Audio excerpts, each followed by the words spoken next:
differentiation in your ESL classroom. This video is specifically designed for ESL teachers in Quebec, but the strategies can be used for other language teachers in other contexts. Let's start with the questions that we're facing. The first one is, what are some of the problems that we face in the ESL classroom? And of course, the next is, what is differentiation? And what are some typical approaches to differentiating in the classroom? The first question, what is differentiation for teaching, means addressing different learning styles, addressing different interests, addressing different abilities, and addressing different levels. Now, this may seem like a lot, but we're going to identify some key strategies and techniques that you can use that will make things a lot easier for you. I caution that you don't try and introduce everything at once that you see in this video. Pick one or two strategies that you think you might want to try and test them out in your classroom, adjust as needed. Come back to this video later and see what other strategies you might be ready to incorporate at a later stage. A caution that what differentiation is not. Differentiation is not a personalized lesson plan for each student. I know I panicked when I was a young teacher and thought I had to create different things for all the different kids.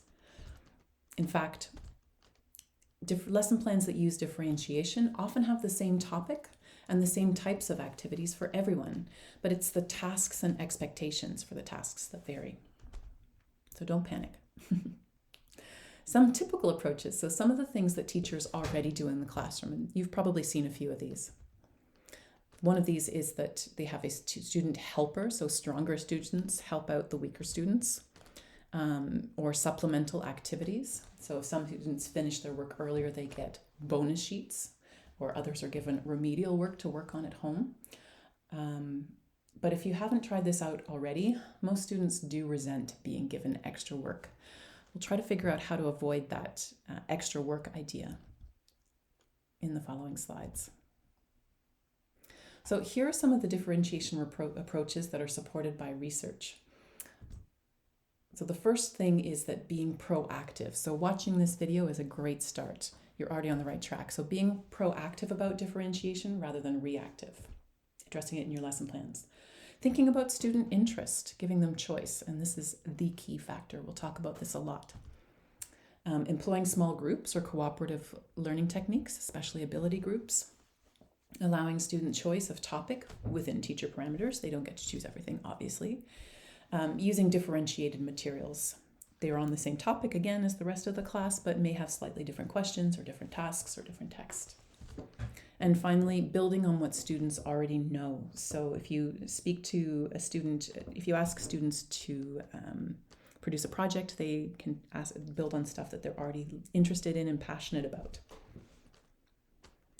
Again, number one thing is remember the problem of being given extra work. One of the greatest strategies you can use in a differentiated classroom that will really increase student interest and motivation is to give students as much choice as possible. And throughout this video, I'm going to look at some concrete ways for how to do this.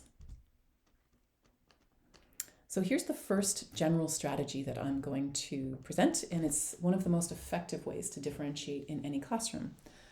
Project-based learning has these features for differentiation. It's proactive, you've planned it. It engages student interest because they get some determination. It's knowledge-centered, so they get to be the expert on a topic.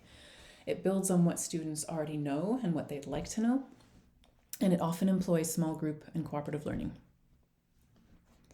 The second general strategy is to use cooperative learning strategies. Cooperative learning strategies not only help students develop their interpersonal skills, but they also increase opportunities for differentiation in the classroom. Again, it's proactive. It often engages student interest. They love cooperative learning. It's knowledge-centered again, so they are working on what they already know, and employs the small group. Well, that's actually redundant, isn't it? The second strategy, this is one that's used a lot in the younger grades, but I have actually used them with success at the post-secondary and even graduate level. In these learning centers, students typically choose a topic or skill to work on that might be a little bit different from what their peers are working on. This is a really lovely illustration that I found. This choice is built on their interests and their needs. Learning centers, again, you've planned them so they're proactive. It really talks to the students about what they need or are interested in. It's, again, centered on knowledge and can build on what they know. and often employ small groups. Okay, here are some strategies for organizing your lesson plan in general for ESL. ESL activities that can be done at the same time, but also allow for differentiation. These are just general ones that you can incorporate all the time. Extensive silent individual reading time. Vocabulary notebooks, so notebooks where students write down different words and vocabularies that they're learning. Grammar, vocabulary, and spelling exercises at different levels, and paired oral interaction activity, and group work. I'm going to explain these all now according to the competencies. So just for those of you who are outside of Quebec, in Quebec, our ESL programs have 3 competencies. I'm going to talk about the different ways you can differentiate your teaching for each competency, but also explain what each one is so that you can apply it, even if you're not in Quebec. So first, competency 1. This is the competency where students must interact orally in English. That is, they are holding a conversation with another person for a sustained amount of time and for a communicative purpose. You can differentiate this competency in a few ways. First, you can use partner pairing so that there's some built-in scaffolding. Now, warning, if you're going to do this, don't put a very strong student with a very weak student. It's going to be discouraging for both of them. What is recommended by research is that you put sort of students that are close enough in ability with maybe some slight difference so that there is scaffolding. You can also provide dialogue and models and sentence starters. We talked about that.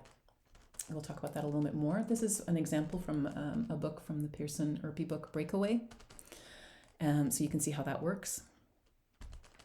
And you can use learning stations whenever you're doing a C1, so you can get STEM students listening to model text and practicing if they need support. And if they're an advanced student, for example, they can be challenged to think of creative ways to include a bonus word in their dialogue or discuss a topic using critical thinking questions.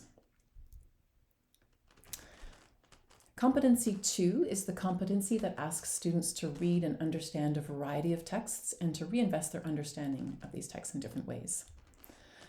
And there are a ton of ways that you can differentiate in competency 2.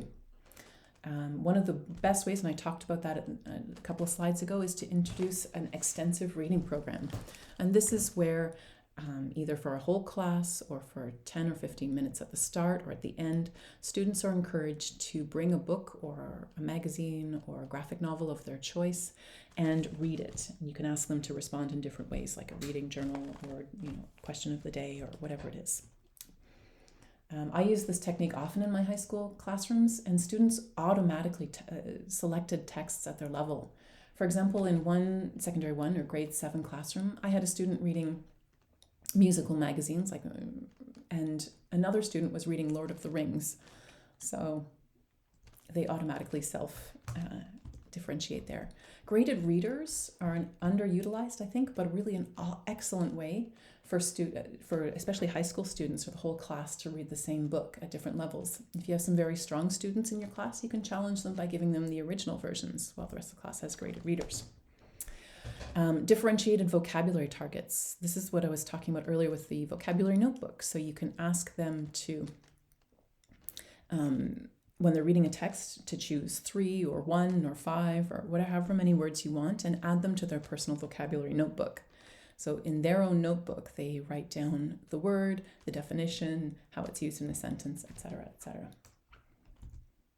One of my favorite adaptations for differentiation is what I call the Choose Your Own Questions comprehension test. Let's have a look at that. Here's an example of this kind of text. So a typical comprehension test will have, multiple choice, fill in the blank, short answer and long answer questions, and each one is worth different amounts. So if you had a test like this where the multiple choice was worth 1 point each and some of the long answer questions were worth 5 or even 10 points each, you could ask the students to answer 10 points worth of questions. So they may choose to answer all of the multiple choice questions and fill in the blank questions that are worth 1 point each, and maybe a couple of the more challenging questions. Whereas, students that are more advanced can skip the multiple choice questions and concentrate on the essay questions. Whatever happens, the students will really appreciate having the choice of what kinds of questions to answer based on their knowledge, interests, and abilities. Another differentiation idea is for students to create their own materials to challenge their peers, such as targeted vocabulary crosswords and word searches, or even online study quiz. I actually used to do this in my classroom, where I would tell the students that they had to create their own materials to test each other, and I graded them based on the accuracy of their questions and the answers that they had. So that was kind of a flip test. I told the students if they did an online quiz that was particularly thoughtful or interesting, if I did an exam later, that their question might appear on it. So that was kind of fun because it gave them a sense of ownership and pride. Right. The other thing that's up here too is, and it's not on the slide, unfortunately, sorry about that, is reading circles. So you can ask students to, again, it's like learning centers. So they can each bring a book and talk about their different books based on the interest and their levels. It is there. So it's book clubs or literature circles. Okay, Competency 3. This slide is a bit more boring. In Competency 3, it asks students to write and produce different kinds of texts in English.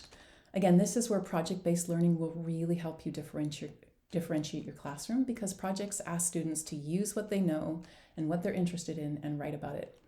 I have a whole other video on how to do project-based learning if you're interested.